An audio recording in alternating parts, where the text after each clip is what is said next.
keputusan nomor satu yang akan mengubah hidupmu. Satu-satunya keputusan yang akan mengubah hidupmu, mengubah usahamu, mengubah penghasilanmu, mengubah hubunganmu adalah kamu harus naikkan standar. Aku tahu kedengarannya membosankan, bodoh, sederhana, tapi itulah kenyataannya. Naikkan standarmu. Apa maksudnya? Apa artinya? Kedengarannya sangat bodoh dan membosankan. Artinya semua orang di dunia punya hal-hal yang ingin kita miliki, tapi kita tidak mendapatkan apa yang ingin kita miliki. Mari kita dapatkan apa yang harus kita miliki. Setiap orang di dunia memiliki daftar hal-hal yang sebaiknya mereka lakukan. Aku sebaiknya menurunkan berat badan, sebaiknya berolahraga, sebaiknya habiskan lebih banyak waktu dengan anak-anakku, sebaiknya bekerja lebih giat, sebaiknya, tapi mereka tidak melakukannya. Lalu marah pada diri sendiri. Yang mengubah seseorang adalah ketika kata sebaiknya berubah menjadi harus. Dan tiba-tiba hal-hal yang sebaiknya terjadi harus terjadi. Saat itulah manusia berubah. Karena saat kita mengambil keputusan ini, saat sesuatu menjadi keharusan, kita mengikat diri kita dengan itu. Itu menjadi bagian dari identitas kita. Manusia mengikuti jati diri yang mereka yakini. Jika kau bilang, aku akan berusaha keras berhenti merokok, tapi kemudian kau berpikir, sepanjang hidup aku merokok, aku seorang perokok, pasti kamu tidak akan bertahan lama dan akan kembali merokok. Karena kita bertindak sejalan dengan jati diri yang kita miliki. Kita hidupi jati diri yang kita yakini. Begitulah cara kerjanya. Aku berikan contoh. Coba lihat bentuk fisikmu. Bentuk fisikmu hari ini mutlak mencerminkan satu hal. Bukan tujuanmu, bukan hasratmu, tapi standarmu.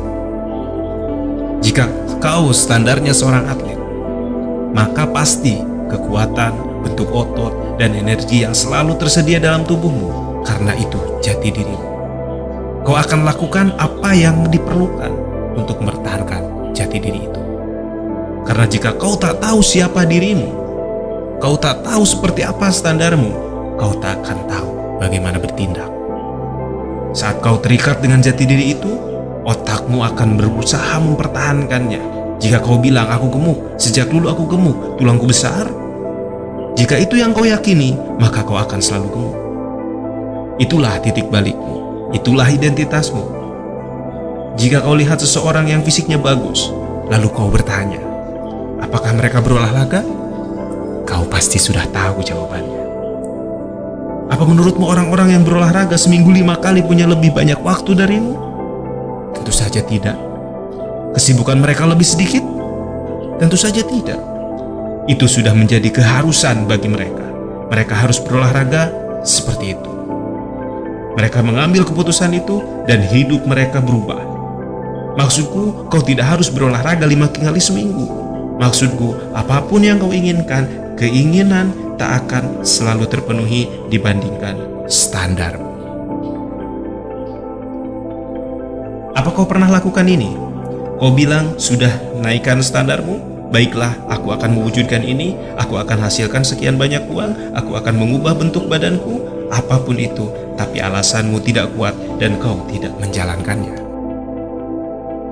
Itu karena kau tidak menopang standarmu dengan apa yang membuatnya nyata, yaitu ritual kebiasaan. Kebiasaan membentuk diri kita. Semua yang kau peroleh dalam hidupmu berasal dari kebiasaanmu.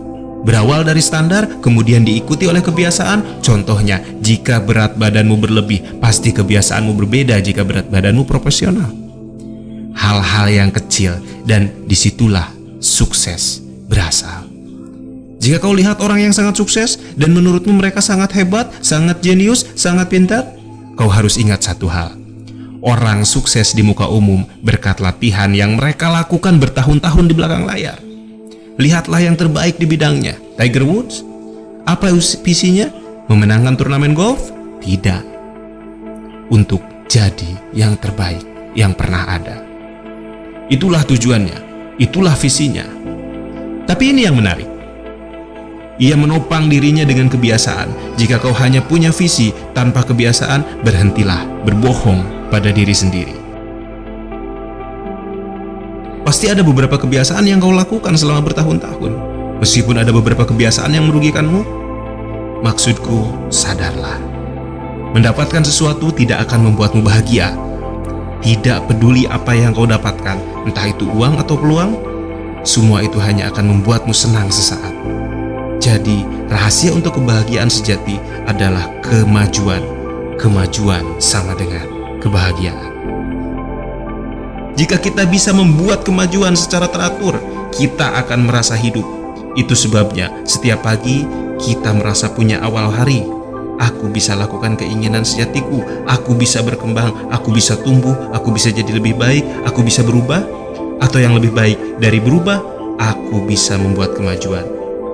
Jika kau ingin awal harimu dan kehidupanmu baru, kau tak perlu menunggu hari esok.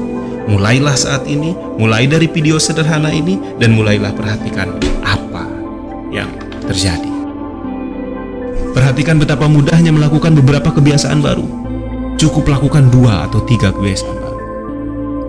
Yang terjadi adalah kau mendapatkan momentum, karena ketika kau mendisiplinkan diri di satu area kehidupan, kau akan bisa mendisiplinkan diri di area lain juga. Ada 2 jenis penderitaan dalam hidup. Penderitaan karena disiplin atau penderitaan karena penyesalan. Disiplin beratnya ons, penyesalan beratnya ton. Jangan menderita karena penyesalan. Ini sama seperti hari kemarin. Satu-satunya yang akan membuatmu bahagia hari ini dan seterusnya adalah dengan menaikkan standar. Karena setelah kau melakukannya, kau harus bisa berguna bagi orang lain. Entah kepada anak-anak, teman-temanmu, atau keluargamu, pada akhirnya itulah